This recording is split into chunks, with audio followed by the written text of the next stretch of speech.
Meus irmãos, abramos nossas Bíblias no Evangelho segundo escreveu Mateus, no capítulo de número 6, para dar sequência ao ensino sobre a oração do nosso Senhor, em Mateus, capítulo 6, versículo 12.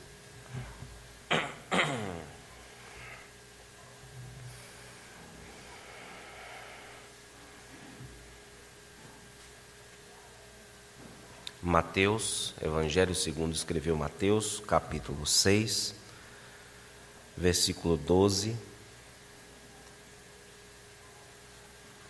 Assim nos diz a palavra do nosso Deus.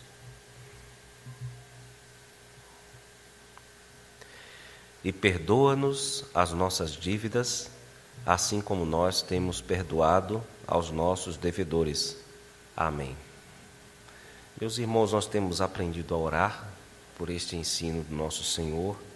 Nós já observamos algumas de suas partes, especialmente a sua introdução, e de modo ainda mais especial a primeira palavra desta oração, que é Pai, que abre a oração e também abre com ela uma atmosfera de bondade, de misericórdia, de amor e de boa vontade de Deus para conosco na pessoa do seu Filho Jesus. Nós vimos também que Deus, na primeira petição, quer que nós separemos ou santifiquemos o seu nome, especialmente neste título, que é o título Pai, que o separemos ou que separemos a sua paternidade de toda e qualquer paternidade humana, por melhor que seja, porque ela será infinitamente inferior, e é assim que nós devemos ver a Deus, como um Pai de infinita bondade e misericórdia. Também nós somos chamados a viver em prol dos interesses do seu reino, quando pedimos para que ele venha na segunda petição, e também para que aceitemos a sua vontade como melhor para as nossas vidas.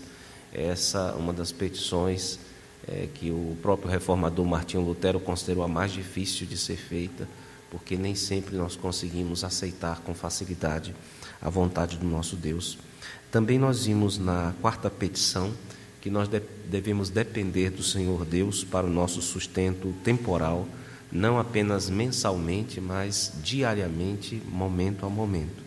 E agora nosso Senhor nos ensina a pedir algo muito importante, na verdade importantíssimo. Vejam que há um conectivo aí, o e perdoa as nossas dívidas, que liga o perdão ao pão, como se fosse de fato uma necessidade tão grande quanto a de pão. Mas apesar das nossas culpas, irmãos, muitas vezes nos incomodarem menos do que a nossa fome, né? Isso é um problema que o ser humano tem. Aquilo que devia incomodá-lo mais não é o que o incomoda, né? Apesar de que a culpa nos incomoda menos do que a fome, a Bíblia nos deixa aqui muito claro de que ser perdoado deve ser mais urgente para nós do que se alimentar. Buscar o perdão de Deus deve ser algo visto como superior a buscar o pão da parte do Senhor Deus. Porque qual dos dois nós preferiríamos? A mão de Deus aberta ou o sorriso de Deus aberto para nós? Pois não haverá sorriso, não haverá senão um rosto duro, se nós não pedirmos a Deus o perdão. Mas se pedirmos o perdão, Ele nos dá, Ele nos concede. Então é importante para nós levarmos em conta o fato de que o perdão é uma necessidade, pelo menos para o crente, ainda maior do que a própria alimentação, irmãos. E nós entramos assim na quinta petição do Pai Nosso, ensinada pelo nosso Senhor. E nós devemos ver a confissão de pecados não como um momento de acerto de contas com um juiz, justamente por causa da primeira palavra do Pai Nosso. Você está numa tratativa, num colóquio amoroso com o seu Pai. Então esse é um momento de grande esperança, porque todo filho no fundo sabe que no coração do pai, ou no coração da mãe também, há um grande abismo nesse coração, e no fundo deste abismo ele encontra perdão. Se isso é verdade em relação aos melhores pais do mundo, eles ainda são, com toda a sua bondade, inferior ao Pai Celeste, que tem perdão para dar a todo aquele que lhe pede, irmãos. Então há aqui um momento É claro que envolve tristeza, envolve quebrantamento, envolve contrição, mas é sobretudo, o pedido de perdão a Deus é sobretudo um ato de esperança. Você está exercitando a sua esperança. Infelizmente há quem pense que é um momento triste do culto, é um momento triste da vida do cristão, e de certo modo isso é verdade. Mas no fundo dessa tristeza existe a esperança de que, se confessarmos os nossos pecados, Deus é fiel naquilo que Ele falou, é justo naquilo que Ele fez, para nos perdoar os pecados, todos eles, e nos limpar, nos purificar de todo o erro que tenhamos cometido. Então, seria mais ou menos a ideia de uma pessoa que está com uma fratura, com uma dor muito forte, que a entristece, mas mesmo assim ela vai ao médico, e lá ela conta o que aconteceu, com toda a tristeza, as culpas que ela teve para que chegasse naquele ponto. Então, quando você vai para o médico nessa condição, você vai muito triste, você vai sentindo muita dor, mas você vai também com muita esperança de que Ele possa fazer algo por você. Mas nós devemos ter cuidado, irmãos, atentar para não enfocar demais o aspecto emocional, que é bastante problemático em relação a essa questão do pedido de perdão. Porque o Novo Testamento normalmente trata de modo muito concreto, de modo muito objetivo, externo a nós, essa questão de pecar contra Deus, de fazer coisas erradas contra Deus. Por isso é que ele usa a linguagem, não tem linguagem mais concreta do que essa das dívidas, né? De quanto você está devendo, dos débitos. E é por isso que a Bíblia faz uso, muitas vezes, dessa linguagem da dívida, para dizer que você deve muito, independente do que você sinta. Existe uma dívida objetiva num tribunal de Deus, que Deus vai te julgar, Deus vai te cobrar. Essa linguagem das cobranças, que todos nós aqui, que vivemos no mundo adulto, né, sabemos que a vida adulta é pavimentada, né, o caminho é pavimentado com boletos, com faturas, né? Todo mundo sabe da objetividade disso. Então não adianta você se sentir devedor apenas. Você pode se sentir devedor, mas existe também o fato de que você é ou não devedor objetivamente perante determinada justiça. E é o caso aqui, irmãos. Isso é importante nós sabermos dessa objetividade, porque mesmo que a pessoa não se sinta devedora, porque isso é um problema da alma humana, né? Ela apronta e costuma confundir voluntário ou involuntariamente, né? A memória curta com consciência tranquila. E não é isso que acontece sempre. É possível que a pessoa esteja muito tranquilamente andando por aí e esteja cheia de culpas objetivas. Então é importante a gente saber por isso, mas é importante também porque quando a nossa dívida é perdoada e nós entendemos que Deus, pela sua palavra, nos declara inocentes, você tem como lutar com qualquer sentimento de culpa que você tenha. Porque você sabe, quando você sabe se o pecado foi realmente, objetivamente perdoado, isso aí já começa a ter um efeito sobre qualquer ideia que você tenha de que ainda resta uma culpa por expiar, mesmo depois de Deus ter já expiado a sua culpa. Então isso é importante, nós considerarmos o modo objetivo como Deus trata das nossas culpas. Não quer dizer que Ele não atente para o aspecto emocional subjetivo, mas é profundamente confortante saber e que alguém insista conosco, que se nós confessarmos os nossos pecados, se nós homologarmos, se nós concordarmos com aquilo que Deus diz a respeito do nosso pecado pessoal e individual, Ele vai perdoar você, mesmo que você ainda tenha que lutar com essas complicações ligadas àquilo que nós chamaríamos de falsa culpa, irmãos. A boa notícia que nós temos, dada pelo Evangelho, é que Deus se pagou a si mesmo. Deus pagou a dívida que nós tínhamos com Ele, Ele próprio fez algo que pagou esse débito, porque Ele enviou o Seu Filho único para vir a esta terra, para viver de modo inocente em nosso lugar, para ser desprezado, agredido, humilhado, torturado, morto numa cruz, e assim pagar de uma vez por todas os nossos pecados, tanto os pecados do presente que você comete, como os pecados do passado que você cometeu, e até os pecados do futuro que você ainda cometerá.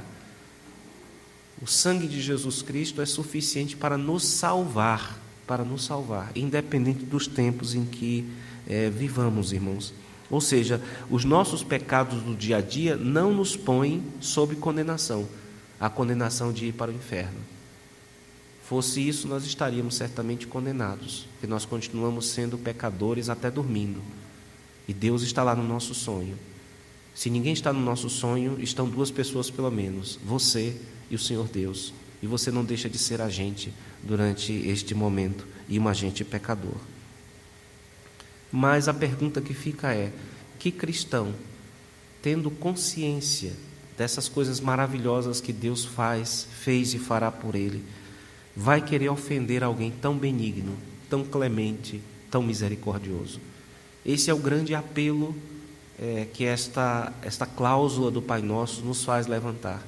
Que cristão ousaria pecar contra um ser tão bondoso, tão misericordioso, que pagou todas as nossas dívidas, que nos suporta e mais do que suporta, nos ama?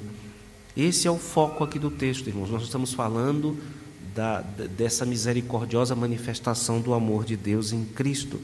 Um Pai, nós estamos tratando aqui de um Pai cuja bondade em Cristo não tem tamanho, porque cobre as nossas vidas do fim até o começo, e não apenas um momento, porque se nós pensarmos que podemos decepcionar a Deus, nós cometemos o erro de não santificar o seu nome.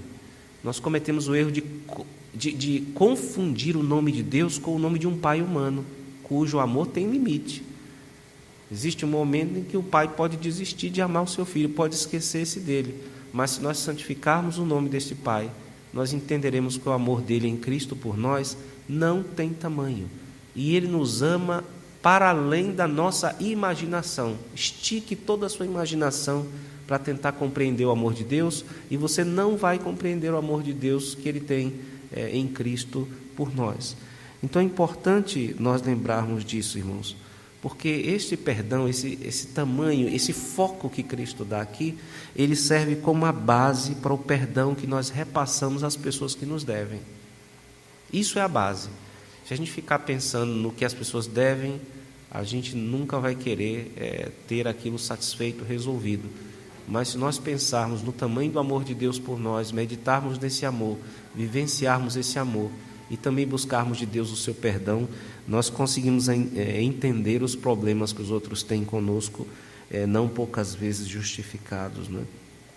Então, quando nós reconhecemos que todos os dias, isso é importante nós lembrarmos, irmãos, especialmente o aspecto subjetivo do perdão agora.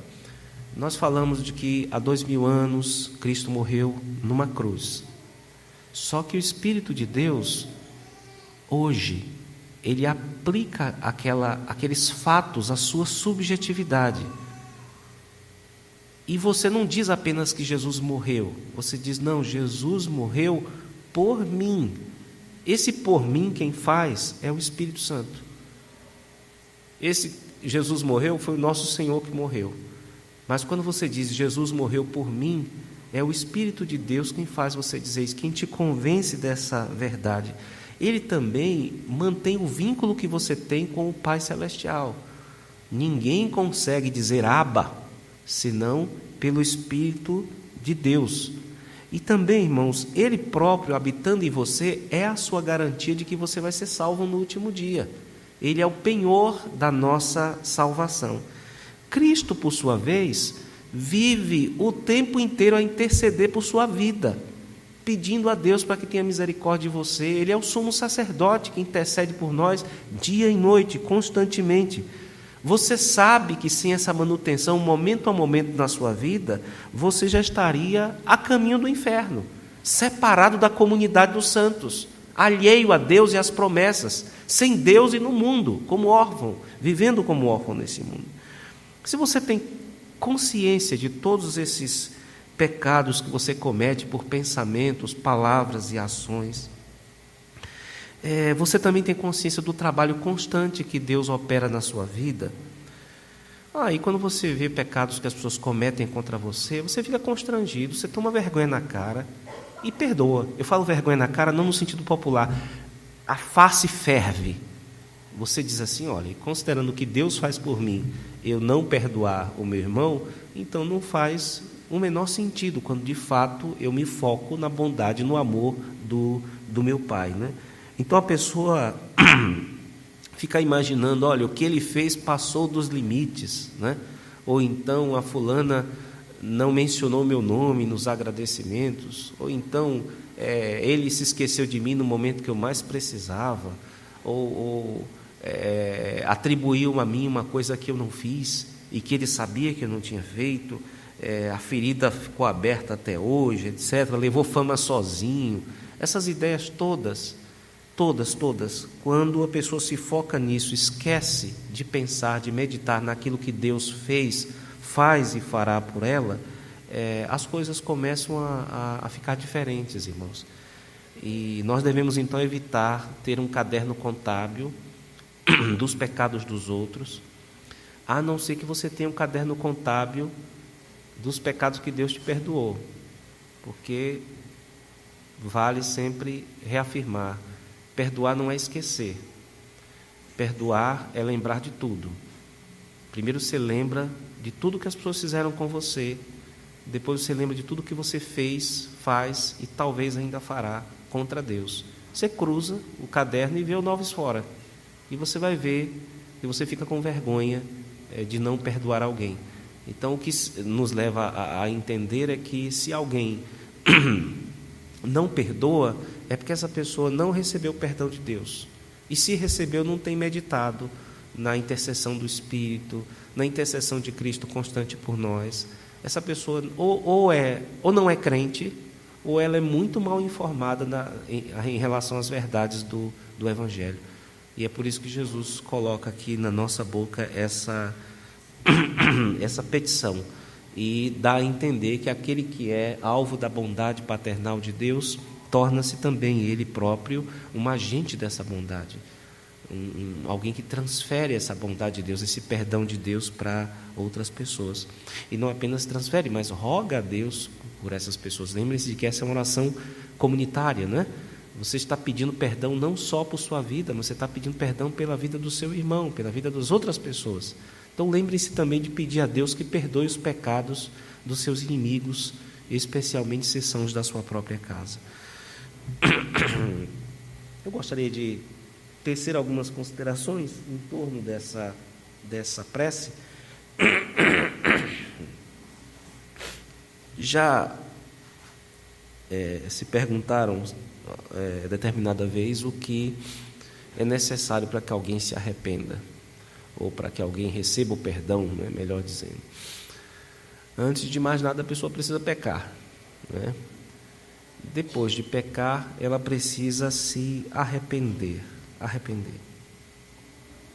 E nisso consiste, eu me refiro ao processo interior do arrependimento. Primeiro você fala com você mesmo, a sua consciência, né? A sua consciência diz assim: pequei contra o Senhor. Ou como o filho pródigo fez, né?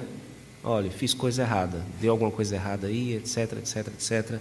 Então esse é o primeiro ponto, é que você tem que ouvir a sua própria consciência lhe dizer que você pecou, porque ela é parte da lei de Deus escrita nos corações, que acusa você ou defende. É uma espécie de mini tribunal que serve como antecipação do juízo divino que virá sobre você mais cedo ou mais tarde. Então você deve ouvir a sua própria consciência, e depois você vai falar com Deus sem apresentar desculpas, sem dizer que foi culpa do fulano e não culpa sua. Vocês sabem que esse negócio de jogar culpa está no nosso DNA desde Adão e Eva, não é? Isso não para. O tempo inteiro a gente quer fatiar a culpa, e de preferência a gente não quer comer esse bolo. Mas o fato é que existe certamente uma culpa que é nossa, e essa nós devemos assumir, irmãos. Aqueles que dão desculpas ou, mais sutilmente, fazem confissões genéricas, todo mundo diz: pecador todo mundo é. Eu sou pecador. Assim, você é pecador. Mas como é que você peca especificamente? Quando João estava lá reclamando das pessoas na primeira epístola, né, de que se dissermos que não temos pecado, as pessoas, elas muitas vezes diziam: eu sou um pecador.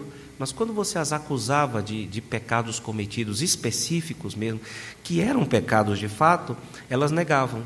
Então, na prática, tem gente que diz: eu sou pecador. Mas na vida específica, quando o pecado da pessoa é exposto, e você aponta o dedo especificamente para aquele problema ali, ela diz: não, isso aí não. Então é fácil assumir que você é pecador genérico. O duro é você contar exatamente o que você fez, porque para isso você vai precisar de uma consciência para lhe especificar o que você fez, e depois você tem que usar a linguagem bíblica para chegar para Deus e para falar e para pedir o seu perdão. Enquanto não se fizer isso, as pessoas não largam o pecado. O salário seu que você ganha, aquele ruim, vai ser sempre ocupado por seu cartão de crédito ter estourado. Sempre. Nunca vai ser culpa sua, do seu impulso desonesto por gastos. Vai ser sempre culpa do salário miserável que você recebe. Se você pensar bem nisso, você é uma pessoa conhecida por ser uma pessoa nervosa, grossa, você vai sempre culpar a genética, seu pai era assim, sua mãe era assim. Enquanto você tiver com isso, você nunca vai largar, você nunca vai ser uma pessoa mansa. Então, nós temos esse impulso, irmãos, isso é um impulso infeliz da nossa natureza, de fatiar as culpas e distribuir o bolo para todo mundo, menos para nós. Aqui a petição é muito breve, mas na prática você deve ouvir a sua consciência ali falando e depois contar a sua história para Deus. Há um grande pastor da nossa igreja, o reverendo Francisco Leonardo, que diz que pecado não é problema para nós. Os nossos pecados não são problemas. O problema são os nossos pecados não reconhecidos, os nossos pecados não confessados, os nossos pecados não perdoados. Esses aí engancham a vida de qualquer cristão, tornam-se um peso, tornam-se um atraso em sua vida. Eu lembro, meu filho Joãozinho tinha acabado de começar a falar, ele falou comparativamente muito tarde. Com 5 anos de idade, nós descíamos a ladeira aí da rua de trás, indo para o Andorinha. Ele achou de me fazer uma promessa. Ele disse assim: pai, eu nunca vou mentir para você.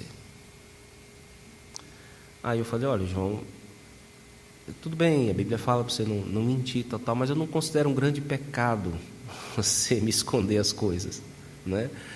Eu não me sinto ofendido com isso, não me sinto... E eu, lembrando dos meus próprios pecados com meu pai, do que eu escondi de meu pai, né? Eu não considerei isso como uma grande promessa. Então eu propus a ele o seguinte: eu vou propor a você que você faça 2 promessas de não mentir. Isso vai te ajudar a não mentir no restante.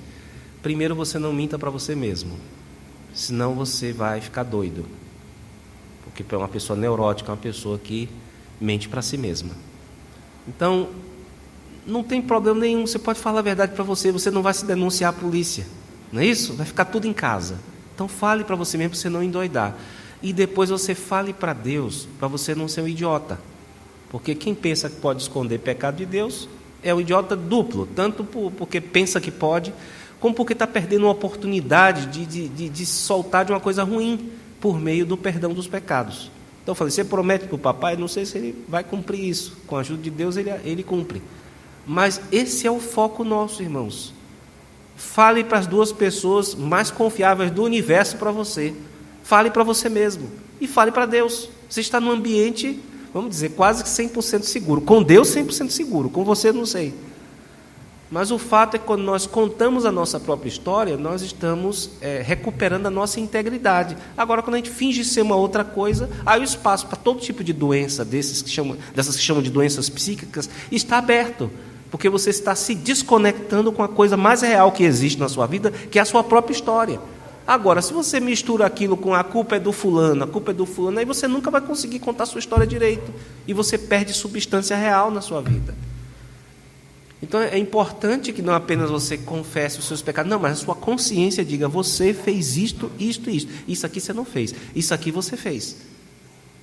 E depois disso você vai e coloca para Deus. Você está no ambiente mais seguro do mundo, que é de alguém que te compreende, esse te compreende perfeitamente, e você pode se lançar nos braços de Deus. Então, por mais vergonhoso que seja o nosso pecado, por mais que você queira esconder de Deus o seu pecado, converse com Ele, porque Ele já sabe. Não seja tolo, não seja idiota.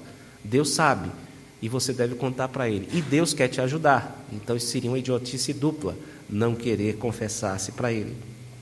João fala de homologar. A palavra confessar na Bíblia é o homologuel, que significa você bater o carimbo. Você dizer: é isso mesmo.